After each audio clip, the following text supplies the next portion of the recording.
Hello everyone, I am Sabukta from Universal English Study. So आज मैं आपके सामने एक और एक्सरसाइज सॉल्व करने जा रही हूँ जो कि हेडिंग्स के अंडर आती हैं। सो आई होप आपको ये जो मेरी टिप्स हैं इनको सॉल्व करने की वो हेल्प करेंगी। जब भी आपने रीडिंग करनी है, सबसे इम्पॉर्टेंट कोई भी एक्सरसाइज अगर आप सॉल्व करते हो रीडिंग के related, so please do not forget to read the instruction first, क्योंकि कभी कभी इंस्ट्रक्शंस में ये भी लिखा होता है कि ए एंड बी में से पैसेज में से आंसर नहीं है, सीधा सी से स्टार्ट होता है। बहुत बार ऐसे भी होता है। So please beware of such instructions. Now look at the instructions, look at the following notes that have been made about the matches described in reading passage 1. Decide which type of match corresponds with each description and write your answer in boxes 9 to 12 on your answer sheet. Note there are more matches, so there are more matches, so ये आपको ध्यान देने वाली बात है. Then description, so you will not use them all, you may use any match more than once. ये भी आपके पास टू मेन इंस्ट्रक्शंस हैं कि there are more matches than description, तो आप जो एक मैच को है मोर देन वंस यूज़ कर सकते हो। अब सबसे पहले क्या है, उन्होंने एक एग्जांपल सॉर्ट की होगी, अब जिससे आपको पता चल गया एक बार एच हो चुका है, वंस लिखा है, दूसरी बार कर सकते हो। अब मेरा काम है, अब हमने सॉर्ट कैसे करना है, हम इसे पढ़ें कि इसको पढ़ें, राइट। अब ये मैचेस, ये जो रीडिंग है ये कैम्ब्रिज रीडिंग आपकी कैम्ब्रिज बुक 1 टेस्ट 1 की सेकेंड एक्सरसाइज है। मैं दोबारा रिपीट कर देती हूँ, ये है कैम्ब्रिज बुक 1 एक्सरसाइज सेकेंड। और इसमें क्या है, ये टाइप्स ऑफ मैचेस, यहाँ पर एक मैच स्टिक्स जो होती हैं मैचेस, उसके बारे में बात की गई है। अब यहाँ पर टाइप्स ऑफ मैचेस यानी कि कितने तरह की मैचेस, डिफरेंट टाइप के मैचेस की बात की गई है, उनके नेम्स, डिफरेंट मैचेस के नेम्स के बारे में बात की गई और ये उनके फीचर्स हैं कुछ स्पेसिफिक मैचेस के। अब बच्चे यही कंफ्यूज हो जाते हैं, अब हमने पढ़ना इसको नहीं है, इसको पढ़ेंगे कि इसको पढ़ेंगे। ईजी वे ये रहेगा, क्यों?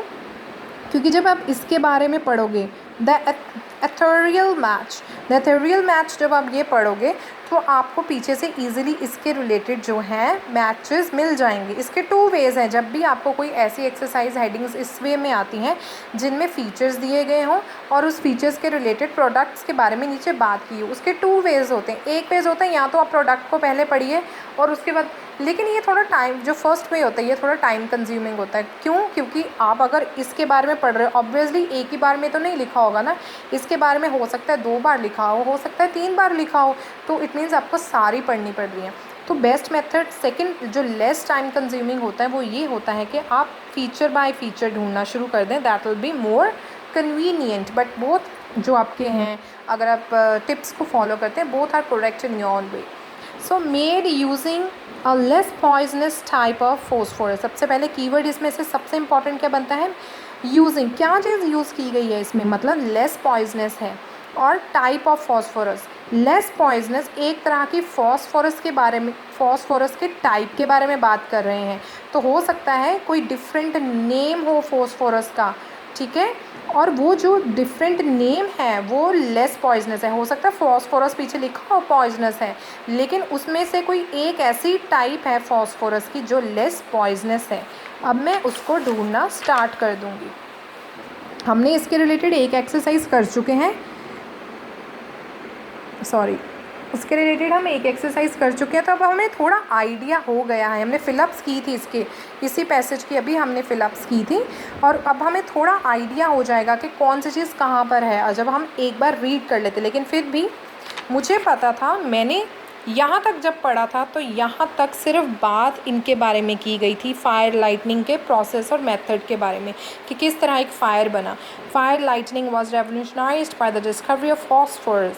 अब यहाँ पर मुझे एक कीवर्ड तो मिल गया फॉस्फोरस के रिलेटेड, लेकिन अभी भी मुझे उसके रिलेटेड पॉइजनस कुछ रिलेटेड नहीं मिला। तो मेरी यही स्पीड होनी चाहिए, ना कि मैं अच्छे से पढ़ने लग जाऊँगी। स्पीड मेरी स्लो ही होगी अभी भी, क्योंकि मुझे मेरे रिलेटेड वर्ड नहीं मिला। कीवर्ड मैंने 2 सिलेक्ट किए थे, टाइप ऑफ फॉस्फोरस, मतलब उसकी एक स्पेसिफिक टाइप चाहिए मुझे, और मेन चीज़ है जिसमें लिखा हो लेस पॉइजनस, या वो पॉइजनस नहीं है कुछ उसके रिलेटेड। तो अब मैं उसके रिलेटेड ही ढूंढना शुरू करूँ, तब तक मैं अपनी स्पीड को स्लो नहीं करूँगी। ये फॉस्फोरिक लिखा है कुछ, तो मैं यहाँ स्लो हो जाऊँगी।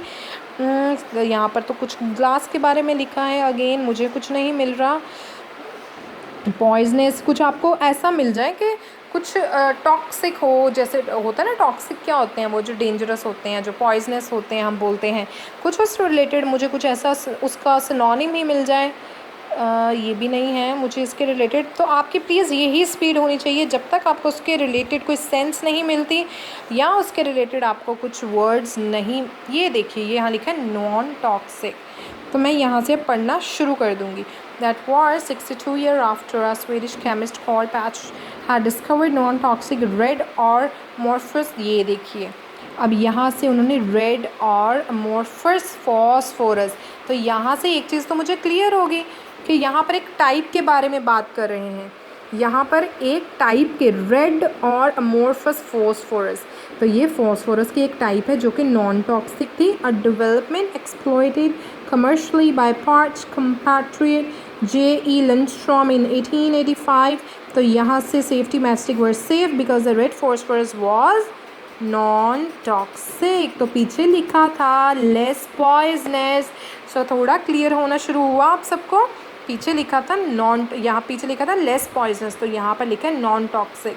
तो मेरा ये मैच कर गया और यहाँ पर क्या आंसर आएगा? एफ़, क्योंकि इसी के बारे में पीछे उन्होंने बोला था।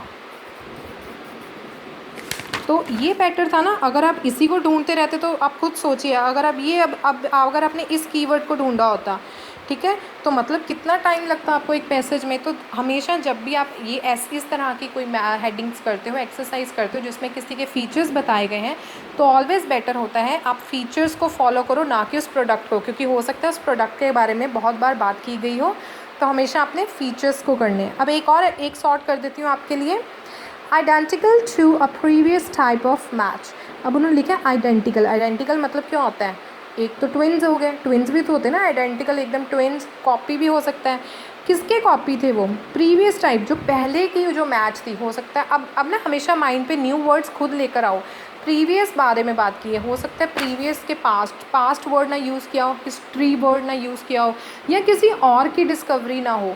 सो इसके रिलेटेड वो कुछ भी बोल सकते हैं। अब मैं फिर से पीछे जाऊंगी। Identical, previous type of match. तो आइडेंटिकल मेरा कीवर्ड है, प्रीवियस टाइप जो है मेरा मेन कीवर्ड है। अब मैं इसी तरह से अब पीछे नहीं जाऊंगी फर्स्ट पेज पे, क्योंकि मुझे पता है वहाँ पर इसके रिलेटेड कुछ नहीं है। आइडेंटिकल एंड प्रीवियस टाइप, तो अभी मेरी स्पीड यही रहेगी क्योंकि मुझे उसके अमेरिका। सो शायद इसमें ना कुछ लिखा हो, इसमें इस रिलेटेड कुछ नहीं लिखा। Resembling, yes, resembling and identical हो सकता है कुछ लिखा हो, तो मैं पढ़ूंगी। The first matches resembling those used today were made in 1827 by John Walker, an English pyramist who borrowed the formula from a military rocket maker called Congreve, costing a तो यहाँ पर लिखा बाय जॉन वॉकर। अगर मुझे ये लगे कि ये हो सकता है जॉन वॉकर के बारे में बात, अब मैं नीचे देखूँगी जॉन वॉकर के बारे में बात की है, कहाँ की है, पर यहाँ पर तो जॉन वॉकर के बारे में कहीं बात ही नहीं की। तो इट मीन्स दैट मुझे अब इससे आगे पढ़ना पड़ेगा। मुझे लगा था ये आंसर होगा, लेकिन ये नहीं है। उसके बाद आंसर क्या होगा? Walker never pretended his invention, मतलब ये की गई थी पहले, इन्वेंशन हो चुकी थी। Walker never pretended his invention, and 3 years later it was copied by a Samuel Jones who marketed his product as Lucifers। So जो लूसीफर नाम की मैच स्टिक थी वो पहले से ऑलरेडी हिस्ट्री में किसी ने इन्वेंट कर दी थी और वो उसी की कॉपी थी। तो यहाँ से इट वॉज कॉपीड बाय, ये किसके द्वारा कॉपी की गई थी और इसको नेम क्या दिया गया था? लूसीफर। सो यहाँ से मुझे क्लियर हो गया, मेरा आंसर लूसीफर था। सो इसी तरह से आप और भी एक्सरसाइज खुद सॉर्ट कर सकते हैं और आप प्लीज़ मुझे टेक्स्ट कर सकते हैं अगर आप चाहते हैं कि मैं आपको एक फुल फ्लेज आपके साथ एक रीडिंग डिस्कशन करूं, तो मैं आपके साथ लाइव होकर आपके साथ रीडिंग डिस्कस कर सकती हूं। आप अपनी रीडिंग को सॉल्व करके रखिएगा और जो आंसर्स आपके रॉन्ग हैं या जिन आंसर्स में आपको लगता है कन्फ्यूजन है हमें, तो वो आंसर्स आप मुझे बता सकते हैं और उन आंसर्स को मैं आपके साथ, और जो रॉन्ग आंसर्स हैं आपको बता सकती हूँ, आपके साथ डिस्कशन कर सकती हूँ। कि मुझे आप अगर रिक्वेस्ट करते हैं लाइव सेशंस के लिए तो definitely I will come for the live sessions to discuss the reading with you. Thank you so much. Meanwhile please keep watching my videos and do not forget to subscribe my channel. Thank you so much.